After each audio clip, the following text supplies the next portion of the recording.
But thank you for everybody who made the time to be here. I'm Kat. I lead talent and network at Two Sigma Ventures. And before I start, I just want to give everybody a heads up that we are recording today's webinar just so we can share it with those who can't be with us today. So just wanted to let you all know that. For those of you who don't know Two Sigma Ventures, we're an early stage venture firm that invests in seed, Series A, and Series B startups across enterprise tech, consumer tech, biotech, and more. Basically, we have an underlying thesis that companies that use data science and advanced engineering will transform their industries. So that's a little bit about us. We've had the benefit of being able to invest in 70 plus portfolio companies over the past 8 years, including Recursion. So thank you all so much for joining. We've had a few different webinars over the past couple months. We've seen different challenges come up for our founders and for HR leaders, and have tried to adapt along with them. So the first webinar we had a few weeks ago was around moving to becoming a remote workforce. A lot of us had to make that change within a few days. So we partnered with GitLab for that webinar. And then shortly after, we saw a lot of interest in hiring and onboarding while remote. So we worked with one of our newest investments, Remote, on that and how to think about continuing those processes while we're all getting used to this change. And then in recent weeks, a lot of our portfolio companies and others in our network have been looking for better ways to support their employees with mental and their emotional health as all of us adapt to this pandemic. So I'd spoken with a few of our HR leaders, including Heather, and I was so inspired by some of the programs that Heather and her team at Recursion have rolled out. And I really wanted to share them with anybody who is willing to listen. So thank you for all of you who have joined to listen, and thank you, Heather, for offering to share. Do you want to maybe give a quick background on yourself and on Recursion before we jump in? Yeah, thanks, Kat, and thanks for inviting me, and thanks for joining, folks. So most of my career I actually spent as a product manager. And when I started leading bigger teams, I found it pretty hard. And that was sort of the inflection point when I became fascinated with Oregon talent. And then I ended up leading talent development for Intuit. And about a year ago, not even, I made the leap to my first chief people officer role, and that was at Recursion. It is at Recursion. We're 170 people. We're a startup, a biotech startup based in Salt Lake. Our mission is to decode biology to radically improve lives. And we do it by industrializing drug discovery. So as Kat talked about, taking on industries and looking at them differently by using data science. And we're combining automation, machine learning, and building a data set of cellular images to go after this problem. So that's a bit about me, a bit about us. Excited to be here. Awesome. Thank you, Heather. So I'll just quickly, before we dive in, give everybody just a quick overview of how we'll run the call today. So we're going to spend the first half walking through a few questions that we've gathered from founders, HR leaders, and that we've all been thinking about as a team as we've been a partner to some startups going through this challenging time. And then we'll save the second half of the call for Q&A from the participants. Please feel free to post your questions at any time in using the Q&A button, either at the bottom or the top of your screen and the Zoom function. And we will actually take all those questions and move them to you should see in your chat, you should see a Google Doc. So if you click on that Google Doc, we'll list all the questions in order so that you have a sense of when your question will be asked. And when we ask those questions, we'll actually turn, I'll be inviting one of my colleagues, Mickey, onto the line, and he'll actually turn on your microphone for you so that you can ask your question directly. And that way, if you have any follow-ups or anything like that, you can go ahead and ask. So I think with that, let's go ahead and get started. So Heather, obviously Recursion has been, an awesome company with a really great culture, both before and after the pandemic. But could you share a little bit about some of the resources that you had in place for employee mental health before COVID, and then how you've adapted since? Yeah, absolutely. For the most part, before I describe it as we were doing a lot of the usual things that companies and cultures that are progressive and people first and care about their people and their well-being are doing. So that, you know, the generous health benefits, things like on-site yoga, you know, we did an annual wellness week just to kind of really shine that spotlight on it. We had a couple of less usual things. So one of them is we took over a Dick's Sporting Goods facility in Salt Lake. That's actually our headquarters. And so we have a massive rock climbing wall in the middle of our space, which is sort of, you know, amazing. And also I think, you know, we have a lot of fun with that. The other interesting kind of fun fact about the company, so 40% of our people moved to Utah to work for Recursion. It means it's kind of your first social circle. So there was a lot of built-in camaraderie in the culture, a lot of outside of work hiking and biking and board game groups and all of those things. But so that was sort of what we were doing before. After it changed a lot would be the headline. And maybe one other headline was the changes were for the most part born by insights, by things that we observed happening within the workforce. And we sort of asked ourselves, how do we respond? You know, one of them was, I think, like all of us, just an amazing amount of vulnerability and openness that showed up mostly in Slack, right? So people sharing the struggle, like, I mean, honestly, sometimes sharing the crisis, and you'd get sort of this like big Slack hug, right? Like everyone would be there, like, you know, virtual kind of love and caring. For me, I sort of wondered, but what next, right? Like that's nice, but like clearly there's like a deeper need to either you know, talk about the issues or get help. And so that was sort of the first thing I observed. The other catalyst for change was we paused hiring. So all our TA team started, you know, really playing in the front lines of HR and started saying, hey, wait a sec, I need help to better guide people to the options for mental health resources. So I'll kind of go through the list of headlines of the new things. A big one was creating this guide to all the well-being and mental health resources. And we did it in a way that I describe, again, product management background, like customer centric. So the customer needs were either, I need help right now, just as a one-time thing to navigate through a thing, like, or I need ongoing help, like I want a relationship with a therapist. Or third was sort of like, it's an absolute crisis. And all of our resources map to those three use cases.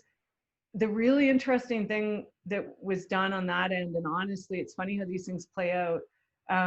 We tested all the mental health resources, and it started because we had 2 EAPs, and we sort of asked ourselves, wait a sec, which one's better? Like, which one should we be recommending? And then we were like, well, let's call them, you know. And then once we called them, then we started like we actually tried, and I will tell you the shorthand on that is everybody should do it, because they are not all created equal. And once you actually know the customer experience, you can actually guide people to the thing that's going to help them. So the well-being guide was one. We started doing what we call reach outs. So we have a couple of people on the team that reach out to like really intentional segments of the company each week and just check in. Most of those reach outs end up in a phone call or a Zoom. And the amount of depth that those get to is far beyond what people are sharing with their managers. And so huge source of kind of insight. They're all confidential. All that comes to me is thematically what the issues are. But we're checking in with people living in 1-bedroom apartments, people that moved to Utah in less than a year, people with young kids, like, you know, all of those kinds of groups.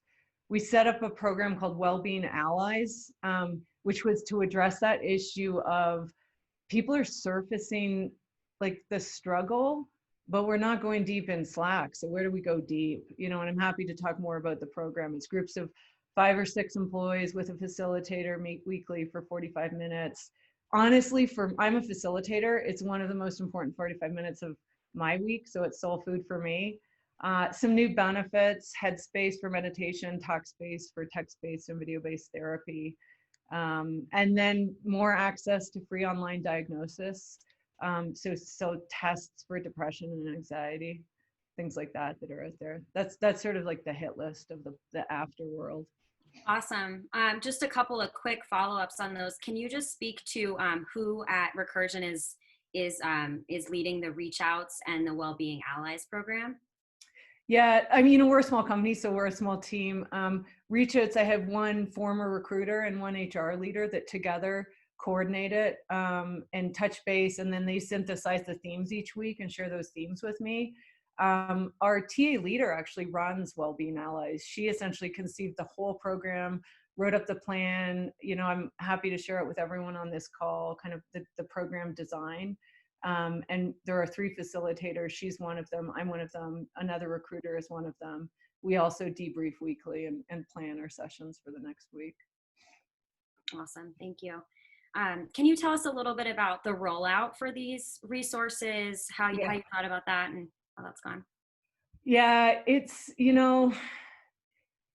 even before all of this, right? I mean, there was stigma on mental health. I mean, we're still not there, and that's an issue. And so that we had that coming into this.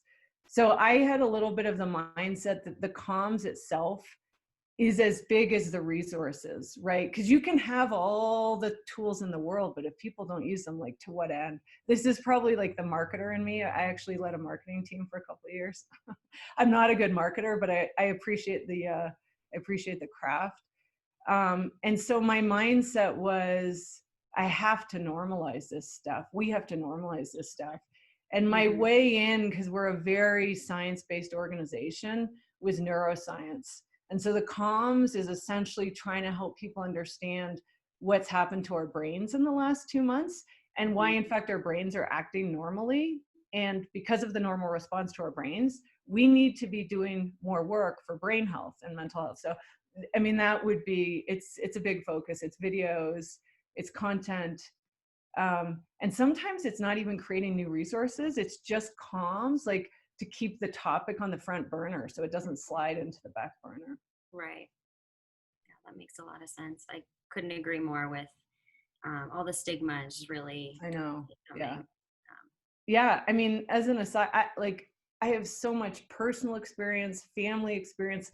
These are not the stories we tell, right? When we talk about our life story, I don't talk about all the mental health crises that have affected me. So we don't even realize how prevalent it all. I mean, it's just part of the stigma. It's just I mean, and maybe that's one other thing I would share as part of the comms. I've been really open about my struggles in my marriage, struggles in my broader family, how I've used therapy. Like, it's, just talking about it. Yeah. The other point I'd love for you to share with the group is the video that you made, which, in that video you mentioned how this has touched your past. But what led you to make that video, and maybe you can just share with the group what you included in that. Yeah, this was after probably 3 or 4 videos that were just more about well-being and a little bit about mental health. And after I'd attended probably 3 or 4 of the webinars from Neuro Leadership Institute, I realized, and I'm a big fan of their thought leaders in sort of the neuroscience space, I realized I needed to sort of synthesize that content and share it with our workforce. Because once I understood what was happening in my own brain, I realized the power of that knowledge. And so I essentially synthesized all of those learnings. And the shorthand is, our brains are under massive threat right now. There's 2 huge rudders that create brain calmness. One of them is certainty, and another one is social relatedness. Both have been yanked away from us. And so to keep our brains calm right now is really hard, and it's lots of work. And so I was trying to normalize that for people. And so, yeah, and again, we'll share that video with this group. Early signals are, it actually had a pretty big impact. Some people reached out, and, the content I shared that day in the video is a catalyst for them to take action. Again, it's this destigmatizing, it's this normalizing. Yeah, that makes a lot of sense. So out of all the resources that you guys have rolled out, are there any that you would recommend other companies prioritize or look into, given the current state of things? Yeah, I mean, I would encourage you to try all your mental health resources, and just do it. It's amazing. I mean, I'll share a really sad story though. I was testing all the resources, and I took related to suicide. And I took there's a $30 training called QPR. It's sort of like the suicide equivalent of CPR, meaning what do you do to help someone? Well, you question, you persuade them, and you refer. It's great. But I called the national hotline, and I got a message to call back. And I called again, and I got a message to call back 3 times in 30 minutes. And so we don't publish the National Suicide Hotline to our workforce. It's a footnote. I called Utah and I was like, why did this happen? Right. They said it's because your area code's California and the California phone bank must be at its limit. And so I did some research, and I found out the supply demand in Utah is better. We never hit the limit. So now we lead with the Utah number. But talk about surprise, right? And my heart, right? Like, it broke about 10 ways till Sunday. So that the guide, and I'm happy to share our guide, so people can understand the resources, the free online tests, and I'm happy to share those so people can self-diagnose, have been powerful. And the last one, and I never thought of this, it was someone on my team that said, Heather, Talkspace really matters because some people are not going to do teletherapy. Like, they're in a 2-bedroom apartment and they don't want their family or their partner to know they're doing therapy, but Talkspace is text-based. I just hadn't even thought of that. And so I would encourage folks, if you can, to think about text-based therapy. Mm-hmm.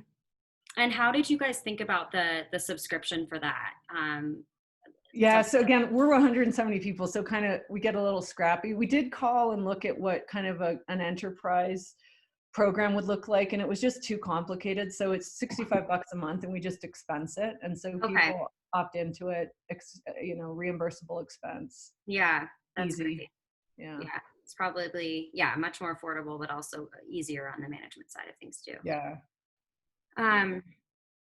And how about any type of leave, both for families who have somebody in their immediate family that's been affected by COVID, and then also parental guidance for those of us who have kids at home and are trying to work full time and take care of kids full time. How do you guys think? Yeah, I'll share a few things. We could be doing more. This one's hard. On the leave, we're lucky that we haven't, to be honest, I'm kind of surprised that we haven't been as affected as I thought we would have been. We have pretty generous sick and vacation policies that at this time we believe will cover people for all the time that they need, and we'll make sure that is true if they're caring for others. As an aside on that, I've just come to understand in the last couple of weeks more about the expanded FMLA. If you don't know about that, you should plug in the Family First Coronavirus Response Act. There's, posters we're supposed to have up and stuff like that, which is relevant for us because we have labs. But so there are some, I think people are mostly plugged into that.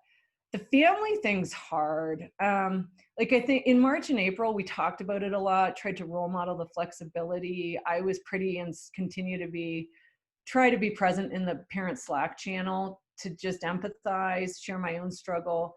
We're getting a little more structured now. A couple weeks ago, we told office workers we think they'll be home through the end of the calendar year. Well, we have folks come into the lab, so that's different for us, biotech. Mm-hmm. We also just announced that we expect employees to be fully contributing by June 1st. And if they can't or don't want to, we'll provide alternative options for part-time work. But given that, we actually spun up a team to come back to us and recommend sustainable work practices for June 1st and beyond, which I can get into if people have questions about that. But we're really, this idea of sustainability and flexibility, because this is a marathon, not a sprint. And a lot of people in our workforce sprinted into this. There was adrenaline coming off mid-March for some, right? And so how do we operate in a marathon mode where there might be sprints inside the marathon? Manager training coming later this month to help them help their people have options that are more flexible, more sustainable, and we're being more inclusive. So those are all things on our mind, but by no means have we cracked this nut. And this whole thing only deepens inequities that existed going into this thing, right? So how do we work to stop that tide? Right. That's great that you guys are able to share all of that with your teams up front. I think just the more open we can all be with our teams, the better. Let's move over to employee engagement. I know Recursion's been a very transparent and open company before all of this, but how have you guys sort of shifted any employee engagement you're doing with your teams as a result to COVID? Yeah, and specific to tracking it, or because the answer to how we do it is like that. Yeah, I'll start with tracking. Sure. Um, Yeah, that's it's great. so we were pretty, 3 times a year. We just shifted to Culture Amp in December. I'm a big fan. So yeah, that was a great tool to That's give us great. Yeah. a Awesome tool. view. Yeah, it's like, so that's my people analytics team. I have someone on my team, one person, but man, does that give us some people analytics scale right there? Unbelievable. But yeah, we paused that and shifted to, we're doing essentially a bi-monthly remote life check-in survey. So it's 7 questions, basically trying to get at 3 things. How are you? Are you able to deliver? And like, what degree of confidence do you have in the company? And so, yeah, that's what we're doing from a tracking perspective. And is that fully anonymous, or how do you guys think about anonymous? Yeah, fully anonymous, although, with Cultrim, you get that ability to slice and dice by department, by location, a handful of demographic things, which are super helpful. Sure. Gender, tenure, age. Yeah, yeah, Okay. yeah, which is powerful because I can see underneath that and see some differences that frankly surprised us. Right. Yeah, but I do think giving people, especially right now, everybody's so nervous that allowing them to remain anonymous, at least to their manager, and this is Yeah, totally. And the comments are so powerful, right? I mean, Mhm. we tagged all the comments just to kind of see what the big themes were coming up. Mhm. Comments. Got it.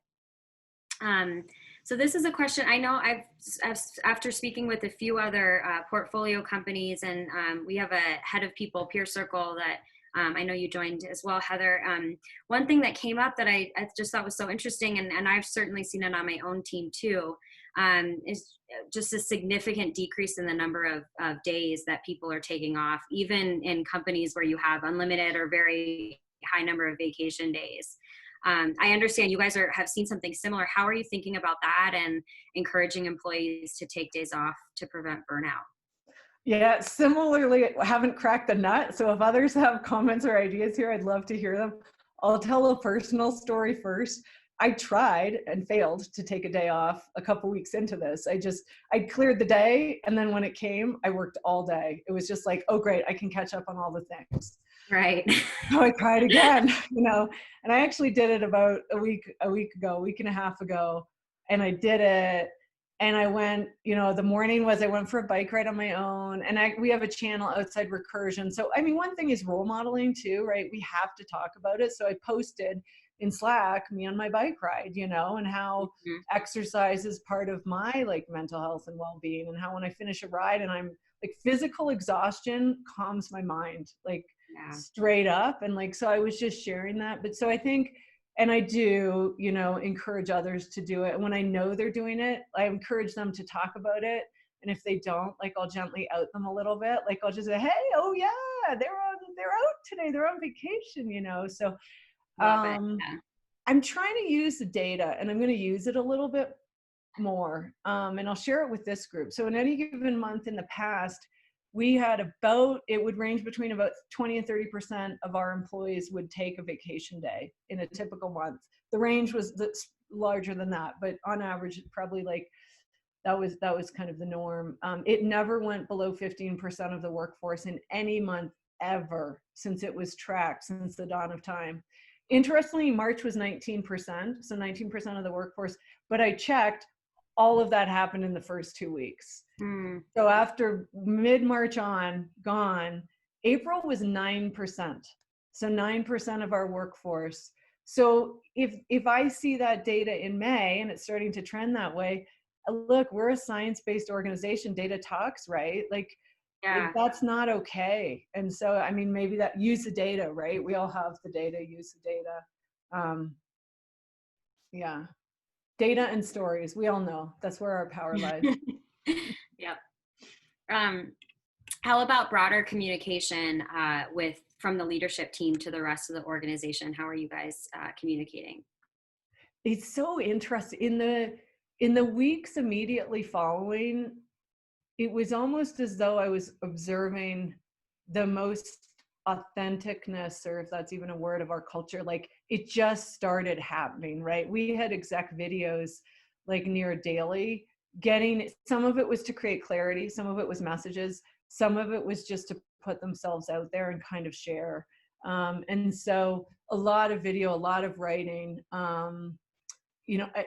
The thing that's resonated is this like humility and vulnerability and like this window into our lives, so much so that people are now wondering, like, is that window going to shut down the road? Like, and I think it is creaking shut a bit. And we have a culture and values committee who's a phenomenal group of people, and I actually asked them, tell us how we can make this, how this thing can make us stronger, like, and how we don't lose this like increased level of vulnerability and authenticity that's in the culture right now. So I don't know the answer to that. They came up with some great recommendations, but comms is huge. Because back to that brain threat thing, one of the dots I connected was, uncertainty is a huge driver of brain threat. We have massive and multiple uncertainties right now. We're going to be living in a constant state of brain threat for a long, long time.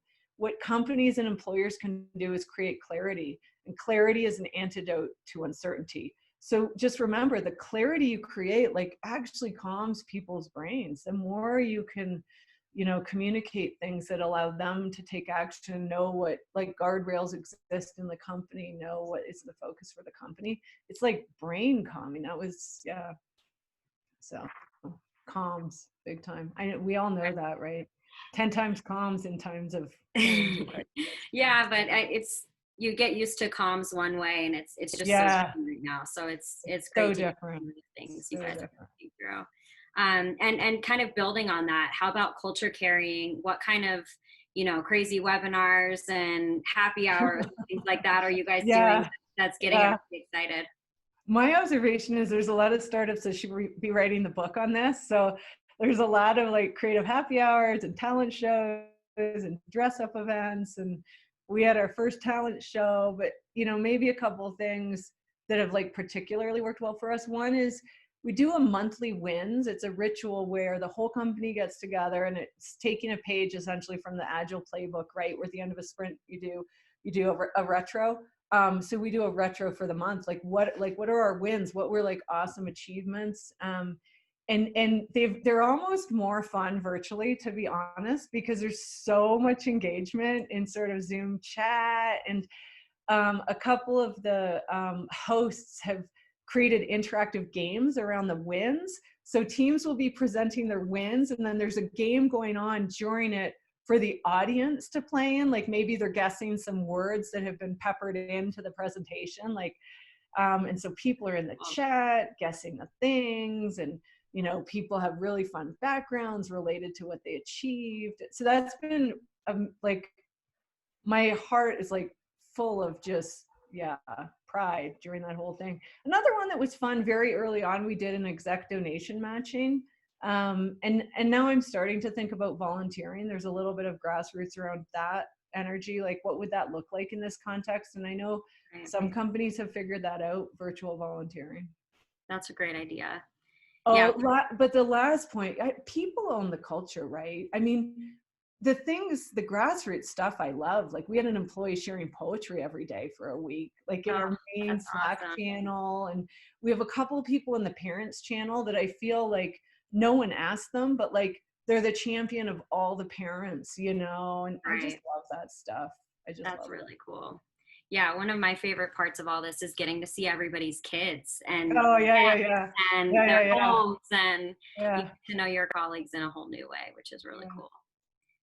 How about support specifically for your team, for people ops folks, who are coaching others, who are facilitating these groups? How are you supporting them and getting them through this? Yeah, and this was not an obvious need to me at first, because you just start sprinting, right? You just start going in March. And then at some point, I realized this mattered, and I realized I had to start talking about it.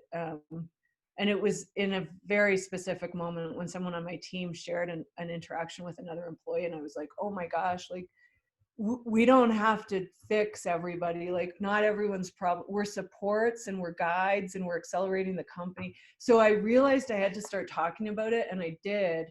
And we talk about it a fair bit. So that's one. I psychologist to come talk to our team for an hour, especially the well-being facilitators. That was my focus in the beginning of how do therapists do this? How do they, not that I'm turning my team into therapists, although I think we're like walking a fine line. And that was really helpful for me, at least, you know. That makes a lot of sense. How about specifically, we talked a little bit about managers, but any other tips that you have for those looking for guidance or trainings for managers right now? Yeah, I might have said most of the things. Okay. You know, I do think as part of the training, another thing to include is like guidance on how to go deeper than how are you, which like I have to remember myself. Like, it's easy to start everyone with one-on-one with like, hey, how are you? But there's like really good articles about like better questions than that. Like, Right. hey, how's your self-care this week? You know, or like, hey, what's the hardest thing you're facing right now? What are you doing about it? And how can I help? So I think Yeah. these are not things we're used to doing, and so there's a element of training. Absolutely. Yeah, I have a facilitation guide I can share with this group too. And by the way, all of the references that we're sharing, I've actually already included in the Google Doc. I think most of them are there. If not, we'll make sure they're added. So if you click on the Google Doc and then scroll down to resources, you'll see them there. But yeah, I agree. You need to get deeper within those one-on-ones for sure right now. Okay, maybe I'll just ask, we'll turn it over to Q&A in just a couple minutes. So maybe I'll just ask one or two more questions. Let's see. Okay, yeah, definitely want to, I'm really curious about your answer to this one. What resources have you found? It sounds like you've done a ton of research to getting your team to where you are now. And you spoke a little bit about the Neuro Leadership Institute, which has been an awesome resource for me too. But what other resources have you seen, and maybe even specifically within the Neuro Leadership Institute? What have been your favorites? Yeah, and I mean, context too is right. First time chief people officer, less than a year. Like I, I, I was fearlessly tapping resources before all of this to figure out how to do my job. That's all of us. Peer We're group, all just learning. right? We're all trying to figure out how to do our jobs. That's right. Yeah, I love peer groups. I just, you know, and this, I got to start giving more back because I'm like a huge consumer, but, you know, investors like yourself, like Two Sigma, these types of things, peer circles through groups like this.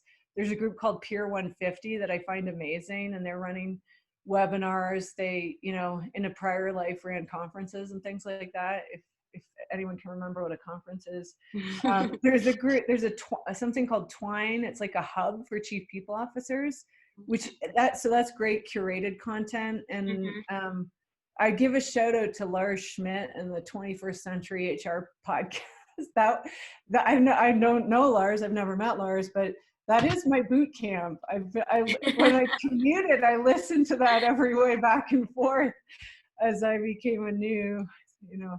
And so Neuro Leadership Institute, it's the webinars, right? And yeah, David Rock just breaks it down, and he breaks it down so fast, what's going on in our brains.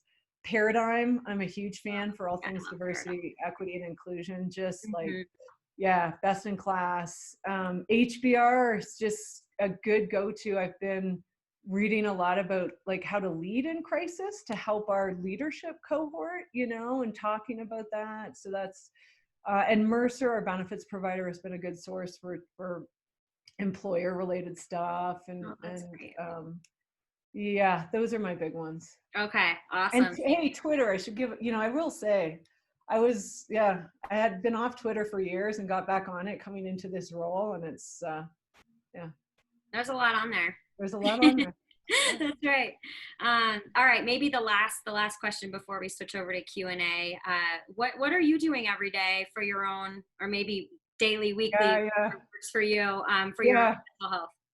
Yeah, and maybe context is I had an okay baseline. Like I love being outdoors and I love sports. So like there was always that in my life.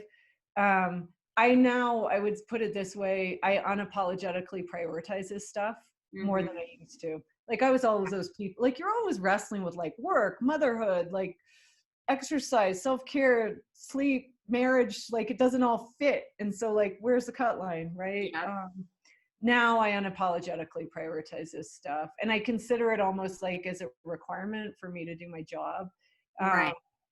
10 years ago, I bought a meditation pillow that I never used. I don't even know why I did. So I use that, even if it's a minute, right? Of like deep breathing. I do yoga almost every day, exercise almost every day. I sleep more. I try to do walking meetings when I can. That's huge. Apparently the hydration thing is really important for our brains. I didn't know that, but like I talked about that. So, you know, and then working on some breaks and regular activities with the family. But maybe the other biggest thing is self-compassion. My rudder is low. Like I get wobbled by stuff that like in another life didn't faze me at all. But that goes back to brain threat. Like none of us have deep rudders right now. We all have shallow rudders. And so once I realize that's happening, I'm like, oh, that thing's happening again. And like, you're just getting, you know, that's what my brain is like now. That's who I am right now. It's okay. It's okay. I hear that. Yeah. Supporting each other and ourselves is really important right now. I've actually found I'm just so thirsty. So the walking thing is interesting here. My Achilles heel is like the kitchen, like 20 feet from my desk. There's no amount of self-talk that's getting me to eat less. So I might do talk space just to like curb my new bad eating habits. It's like, yeah, I have good days and bad days, but too many bad days. Yeah. Well, yeah, I'm in a different location right now than I usually am, but I usually have a big pitcher of water on my desk, and that's. I love that. Yeah. I love that. All right. Well, let's move over to Q&A. I have a few more questions that we can ask. It looks like we've got a few that have come in. So looks like Mickey just joined us. Hi, Mickey. Hey, everyone. So yeah, maybe we'll answer a few, and then if we have time at the end, I'll ask the few remaining questions that I have too. That's awesome. Kat, one thing I forgot to give a shout out to my team. I have to say everything I talked about, like all the credit to my team. So like, I mean, I think we're all grateful for our people. I'm so grateful for my people right now. Absolutely. Yeah. It's funny you guys talking about going to the fridge. That's my new exercise routine, walking downstairs, opening the door. Yeah, and I have my water here, trying to stay hydrated as we go. I know. The battle is real.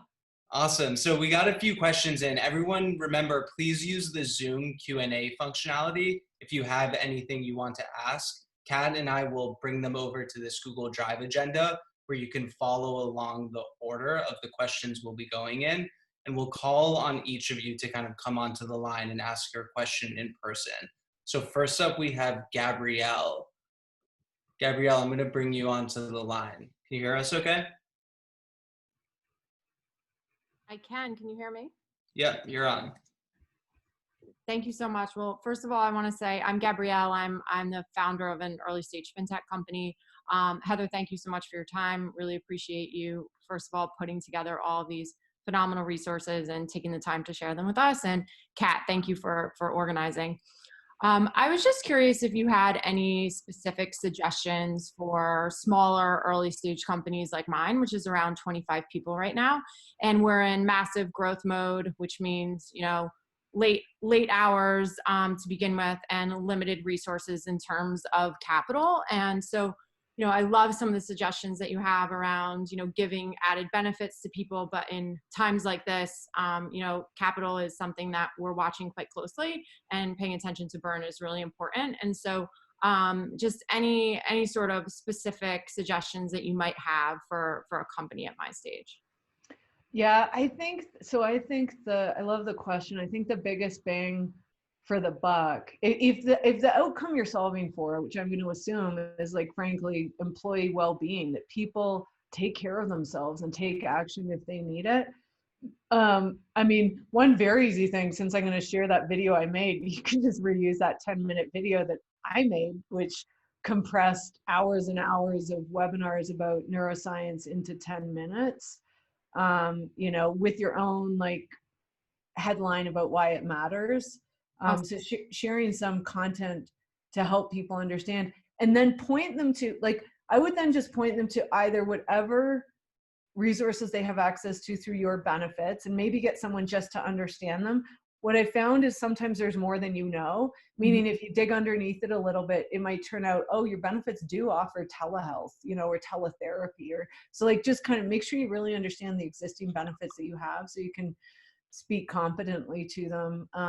And then actually there's a lot of free stuff out there. I mean, Headspace has a free version, you know, and so maybe it's just pointing them, you know, even as an example, to some free resources. Awesome. Thank you.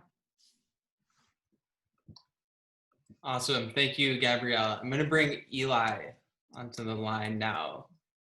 Eli had two questions. Maybe while I bring him on, he was asking about the culture analytics product you mentioned, Heather. I think it was Culture Amp. Kat was writing in the notes, but maybe if you could just spend a few minutes walking through all the tools quickly you mentioned. I knew we went through a lot, and then we'll bring Eli on for the second part of this question. Yeah, it was, we use Culture Amp for surveys, employee surveys. It comes with a really robust people analytics capability.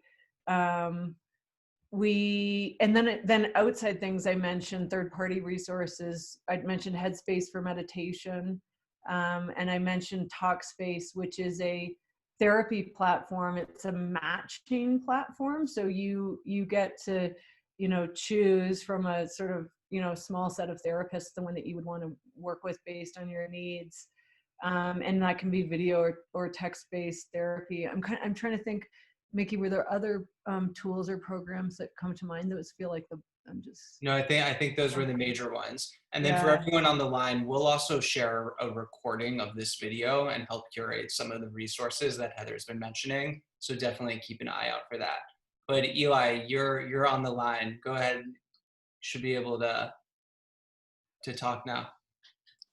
Great. Thank you so much, Kat and Heather. This is super, super helpful. I run a small business that, you know, we have 15 employees. And so trying to tackle this topic for us is very difficult because there is basically no anonymity, and people are very remiss to take us up on things that feel corporate. We have like 14 PhD scientists and me. Yeah.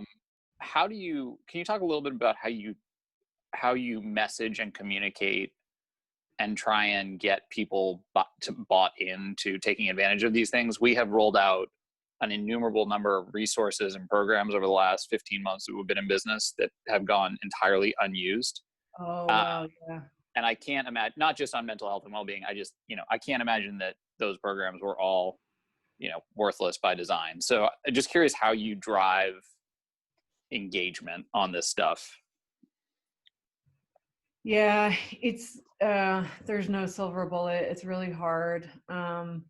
I think this video series has helped, and, you know, and it was right out of the gates in mid-March. It started with and you know, a call to action that we needed to start focusing on our well-being. And at the time, the first call to action was, and maybe the first call to action was routine, right? When things fell apart in March, I realized after the first weekend, so my dad died in an accident when I was in my early 20s, and I spent a lot of my 20s grieving, and I came to understand grief on a very personal level. And I realized in early March I was grieving, and I was grieving for the loss of life as I knew it. And so with that, like, kind of nugget, I was like, I need to go study grief again. And so I started talking to people about that. And I started talking to people about how I wanted to choose a very approachable thing that I could ask people to go do that made a ton of sense and wasn't intimidating. And the thing I chose was routine and schedule. I said, we're probably all grieving. I've now come to learn we essentially all experienced psychological trauma and went into a state of shock. And so I started with routine. I did a video on routine, and then I did a video on self-care, and then I did a video on parenting. And that was kind of all a lead up to like this big video on mental health, again, that we'll share with you. And so there was sort of this like almost staging. I don't think it was that intentional. It sort of played out that way because it took us a while, I think, to get our arms wrapped around our mental health resources and plan. But I think in hindsight, that might have helped because people got used to me talking about these things. I shared my own struggles. I shared the times I've used therapy. I've talked about how these things have affected me personally and tried to normalize it through science. And I think the links to these self-diagnosis tests are really powerful. I mean, if someone clicks on that link to self-diagnose and they truly have anxiety or depression or one of these other things, there's kind of nowhere to hide after you've done the test. And obviously, those are just the, a few thoughts and ideas, but yeah, it's hard. I mean, you've got societal energy working against you. Appreciate that very much. Thanks so much for all the thoughtful suggestions here. It's a huge help to a small organization like ours. It's great to hear. Awesome. So next we have Laura. Laura, you should be on the line. Hello, can you hear me? Yes. Awesome. So I'm Laura. I am from DebtIQ and I'm the office manager. Really spearheading a lot of the culture and social aspect of what's going on, but I also have a heart for mental health and wellness. So my question is, was it difficult to get your employees to really trust the folks that were doing the wellness checks and leading the well-being ally meetings? Just because I know it takes a level of being comfortable enough to be vulnerable, especially with a colleague. So I see that as sort of a challenge. Yeah, this is a great question. These have all been great questions. I'll describe what we did. I think it's hard. I do. I think one thing we had working for us was the folks on the team that took on these roles were really known, trusted employees going into this pandemic, right? So they, and we're a small company, so they're visible. Yeah, really, really, I think trusted people. So that helps. It's not everything. On the wellness checks, I'll be honest, it's just two of them. I've been amazed at what a great job they're doing and the vulnerability that people are willing to share. And I think part of it is, honestly, we don't have a lot of other outlets, right? Like, some of this stuff we don't want to tell our manager. We might not want to tell our partner. Do we want to tell our friends? And so suddenly someone from the people department calls you and it's so one thing we do on those wellness checks, it is reinforced that it's entirely confidential, that completely anonymous, right? That, again, only the things that are passed to me are themes so that I know how to help the organization. So that's at least my hypothesis about why people are sharing so much. If I didn't have that window into these themes, it makes me a better leader. Let me put it that way. I'll shorthand it that way. On Wellbeing Allies, we did a couple things. We made sure the facilitators, that none of the groups had any reporting line into a facilitator, was one. Same thing, we set the stage at the start of the sessions that they were confidential sessions. And nothing that was shared in them could be shared outside of them. And then, again, I only really have window into my own since they are confidential. But what I have observed is, because they were opt-in, the people choosing to join, we have about 20 people out of 170 that have joined the allies. They were looking for this. And the way we run the sessions, it's facilitated with very intentional prompts. And I hope people are getting value out of it. And so I think there's sort of like peer motivation to like share and connect. And now that we're 4 or 5 weeks in, there's just an unbelievable depth of connection that's been created within these groups that now it's almost like the momentum is there to keep sharing. And some weeks I keep it kind of light, and sometimes some weeks I'll go a bit heavier and deeper. And so there's, a little bit of variety of kind of the nature of the discussion. That's all really awesome, really helpful, taking a lot of notes here. Can I ask just one quick follow-up question? Yeah, Absolutely. So regarding the wellness checks, this is something I've been thinking about doing for our company. Do you just do them with, everyone periodically throughout, or is that something they opt into as well? How do you assess who should receive a wellness check? So it's I would say it's like on our end, the two people running that, they choose each week who they're going to reach out to. This program is actually not publicized. So and we don't, by design, we don't talk about it because there's no action for employees. There's no ask of them. And so each week, again, sort of starting with what we considered high-risk groups, right? People living alone, people living in small places, people with young kids, people new to Utah, they would sort of choose these segments and then call or Slack. What they would do is Slack everyone in the segment they had identified for the week and say, hey, we care, we want to know you're okay. Like, do you want to follow up with a call or a Zoom just to chat more about how things are going and like how the company could help you or if you have any unmet needs. And most people follow up. And most people take that follow up and they do the call. And so, yeah, that's how it runs. Awesome. Thanks Maybe so much. One other add is there are a couple of people that have almost opted into weekly check-ins. They had a connection and then they're like, hey, could check in with you every week just because of the situation. And so some employees have said, yeah, that would be awesome. So there's a couple people in my team that check in with a couple people in the company every week.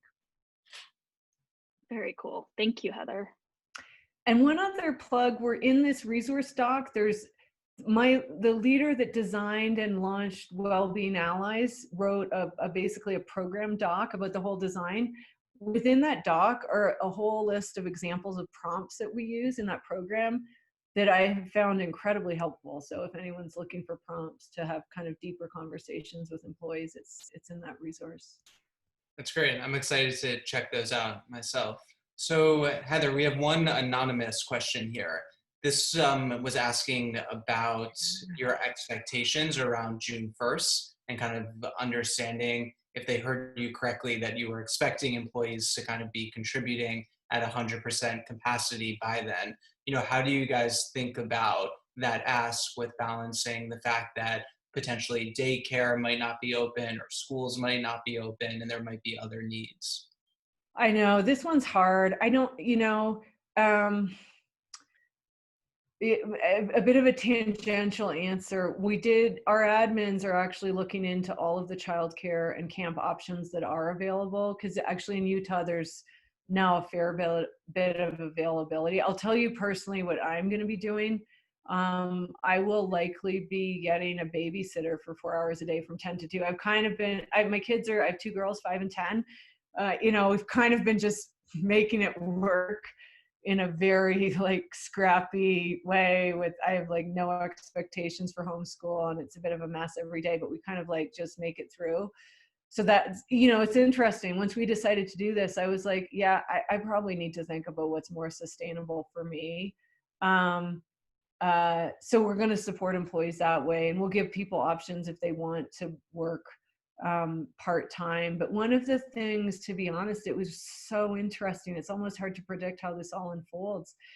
You have some portion of the workforce who, right, pick a use case. They don't have kids, they're single, they're committed. They're now working 150%, right? And so like, if you continue in a model where you've got people working, and we can make up numbers, 60%, 150%, like, what does fair look like, And this was really hard for us because we're like, our first value is we care, and fairness is a principle that's named in our comp design, in like how we run perf and dev, like all the things. But there became an element of unfairness to allow some people to kind of work twice as hard, half as hard, and us to just say, it's all a wash. Everyone's got different circumstances. So this was the call we made, that we're all going to, you know, by June 1st, we're fully contributing, and we're absolutely know that we're going to have to get creative on the edge cases of this, and support people in how they find their path to it. And we're openly talking about, as leaders, choices we're making to make it work. But the parenting one is an open conversation. I would say I don't have all the answers, more work to be done. It's a good forcing function, living it yourself. Yeah. That's Yeah. right. We'll have to have a follow-up in here. Yeah, how things go. That's right. Yeah, we're expecting the solutions. Yeah, that's right.